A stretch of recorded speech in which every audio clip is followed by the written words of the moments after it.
Le Noël des pirates.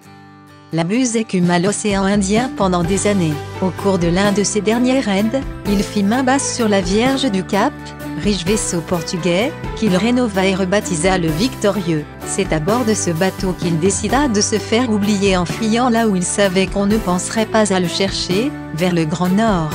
Il fit escale sur la banquise. J'ignore où il se terra exactement pendant de longs mois. Je sais seulement qu'il y faisait extrêmement froid et que l'équipage habitué à des températures beaucoup plus clémentes manifesta bruyamment sa désapprobation. Notre capitaine pirate n'eut d'autre solution que de décapiter la mutinerie, au propre comme au figuré, en éliminant Lady Lafay, gros fripon obtus et bavard, toujours prompt à colporter des ragots propres à faire s'abattre des montagnes. Toléré jusqu'alors pour sa force physique surhumaine bien pratique en cas de coup dur, Lady Lafay n'était dorénavant plus si utile et il n'était plus nécessaire de le ménager. La sérénité revint donc parmi l'équipage où chacun essaya dès lors de conserver sa bonne humeur tout en claquant des dents, ce qui n'est pas facile. Un jour, en quête d'une pitance de plus en plus rare, nos pirates trouvèrent un œuf. Un œuf blanc reposant sur un fouillis de plumes noires et blanches, un gros et bel œuf que Belœil, le plus jeune des marins, rapporta fièrement à son chef. Quelle ne fut pas la surprise de tous en voyant la Buse se plonger dans la contemplation de l'œuf, et se mettre à marmonner comme pour lui-même.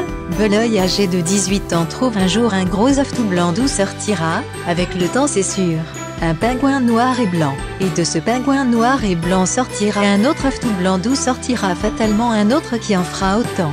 Cela durera très longtemps si l'on ne fait pas d'omelette avant. Vous aurez tout remarqué, bien sûr qu'un poète célèbre n'a pas hésité à s'approprier ce schéma poétique pour en faire une comptine que vous avez peut-être apprise en classe. C'est ce qu'on appelle un plagiat. Mais la Buse est mort, pendu au écourt avant d'avoir assuré une progéniture susceptible de protester. Revenons à notre pirate poète. Contemplant l'œuf rapporté par Belœil, ventre cingré s'écria-t-il soudain. Nous ne ferons pas l'erreur de faire cuire, à la légère, un œuf qui nous promet une tralée de rôtis et d'omelettes futures. On se serre la ceinture d'un cran, les enfants, et on continue à se restreindre vaillamment. Les pirates étaient déçus d'avoir à renoncer à ce bel œuf, mais le raisonnement de leur capitaine, assurément plus intelligent qu'eux, puisque c'était le chef, tenait la route. Sans compter qu'un œuf pour 8, ça ne faisait pas lourd. Ils se remirent en quête de nourriture et attrapèrent finalement un couple de phoques bien gras. Tiens, fit un jour Josestou, le seul, avec son capitaine, à savoir lire et écrire correctement. Demain, c'est Noël, qu'est-ce que tu veux que ça nous fiche, boubonna Sabransang? Où veux-tu que nous dénichions un sapin sur cette satanée étendue d'eau solide et glaciale? Les autres opinèrent tristement. Devant, derrière, dessous et au-dessus d'eux, tout était blanc. Blanc mat ou luisant, blanc plus blanc que le blanc des draps frais et rugueux dans lesquels ils dormaient entre deux courses en mer. Et tout était plat, rien qui n'arrêtât le regard à des kilomètres à la ronde, si ce n'est leur bateau, comme une mouche dans une tasse de lait. Déprimant, rien à voir avec les neiges de l'ancien temps. Ah, l'ancien temps, le bon vieux temps pour tous ces Bretons que la soif du profit et le goût de l'aventure avaient catapulté dans l'océan Indien à la suite de la Buse. Les Noëls de leur enfance étaient certes blancs, mais ce n'était pas de ce blanc glacial et figé. C'étaient des Noëls blancs émaillés de champs et de ripailles. La neige tombait, fine, légère. Ils en attrapaient des flocons du bout de la langue. Tous ces grands bonnets se mirent à pleurer comme des veaux en versant des larmes de crocodile. Seul Belœil souriait car une idée venait de lui traverser l'esprit. Il partit aussitôt la soumettre à la Buse qui lui donna son accord, et un coin du bateau. Le lendemain soir, alors que l'équipage, morose, emmitouflé dans les manteaux d'hermine de leur dernier butin, jouait aux cartes dans la cambuse glacée, un air de flûte leur parvint aux oreilles. Comme les rats de la célèbre chronique de Hamelin, les marins se dirigèrent tous, à la queue leu-leu, vers la source sonore.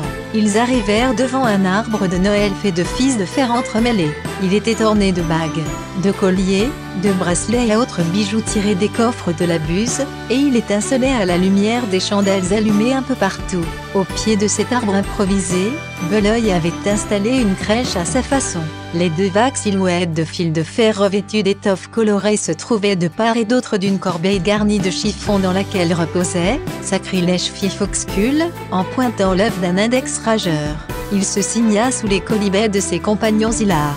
La Buse lui ordonna de se taire et il fit apporter le dernier tonnelet de rhum tandis que Belœil, très fier, déposait devant ses compagnons une bassine contenant des morceaux de porc dessalés. Les derniers, c'est tout ce qui restait des denrées embarquées plusieurs mois plus tôt, et que la buse gardait pour une grande occasion, ou une dernière extrémité. Le festin commença. Les rires et les chants emportés par un vent froid et furieux se répandirent sur la banquise à des kilomètres de là, plongeant ours et phoques dans la plus grande des perplexités. Soudain, l'horloge fétiche de Jésus sonna. 1 heure, 2 heures, 3 heures, chantait l'équipage en chœur. Même Fawkescull s'était joint aux autres avec enthousiasme.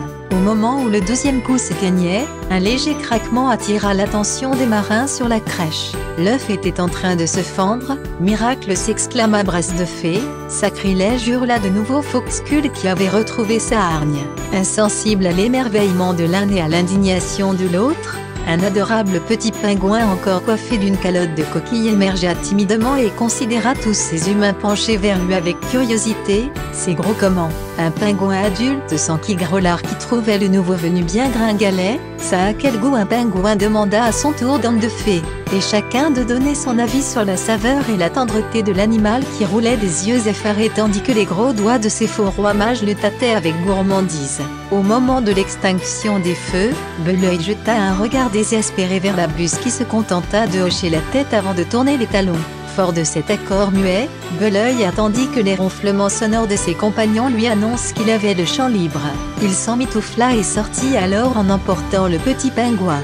Forme sombre sur la banquise toute blanche sous les épais flocons immaculés qui tombaient du ciel, il s'éloigna dans la nuit piquetée d'étoiles. Voilà, mon histoire est terminée. Ne me demandez pas ce que sont devenus Belœil et son protégé. Je me pose souvent la question. Peut-être ont-ils été adoptés par une famille d'Inuits, ou par un groupe de pingouins. Il faudra que j'aille voir un jour. Et dès que je le saurai, c'est promis, je vous le dirai.